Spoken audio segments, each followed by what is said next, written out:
Okay, Eric, we're going to be talking about the sequence of the golf swing, specifically for those players who tend to get their lower and upper body moving at the same time down towards the golf ball. It's going to result in an over-the-top motion. Yeah. And usually through the ball, they're going to have their hips back, the shaft will be pitch steep, and they'll be cutting across it in no time, right?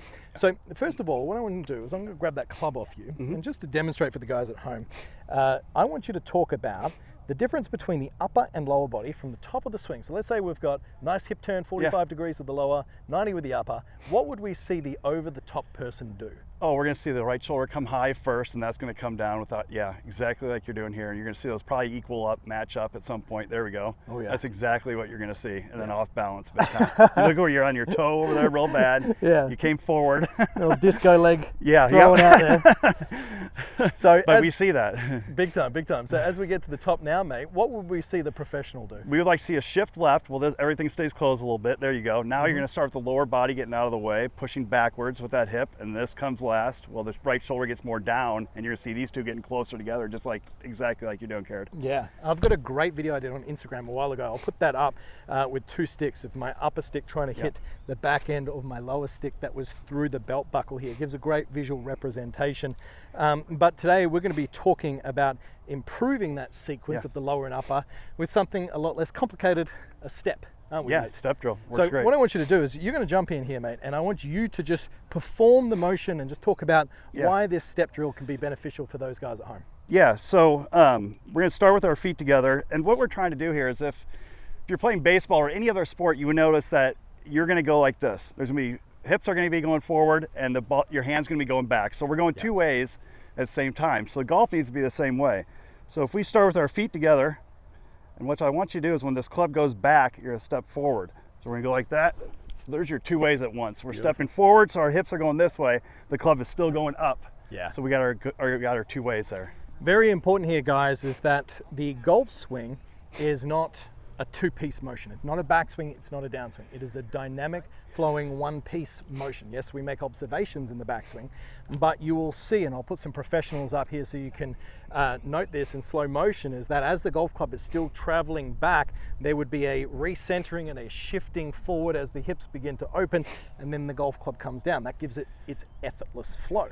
Beautiful, yeah. Now, going back to the over-the-toppers where the upper and lower body is just shifting over like an axeman. Now, if we are looking at trying to get this feeling out to the right with the step drill, Eric, with this front foot, can we step towards the golf ball a little bit? I want to see you doing that. Yeah, okay. If you have that issue, step into it to help feel it. Yes, so for sure. Let's say that I'm going to start with my feet close together, you said? Yeah, yep. Okay, perfect. And then when that club goes back, you'll step with your forward foot forward if you're going to try to fix that over the top. Okay, great. So if you're a player who does have their sequencing a little bit out and you're an over-the-topper, this is going to feel very odd. You're going to feel very closed off. You're probably going to feel like you're going to hit way behind. Totally fine. So I'm going to swing back as I step forward and then follow through. Yeah. And straight away, you can see how my body elongates, my chest gets tall, full body extension there, Eric. Yeah. So once again, if I step with my feet close together, and let's say this one, you can even try this. We did a previous video talking about extremes and feeling what it's like to swing to the right, swing to the left. Yeah. Why don't you try this one as well, guys? Swing to the top and actually step behind you and see if that feels familiar.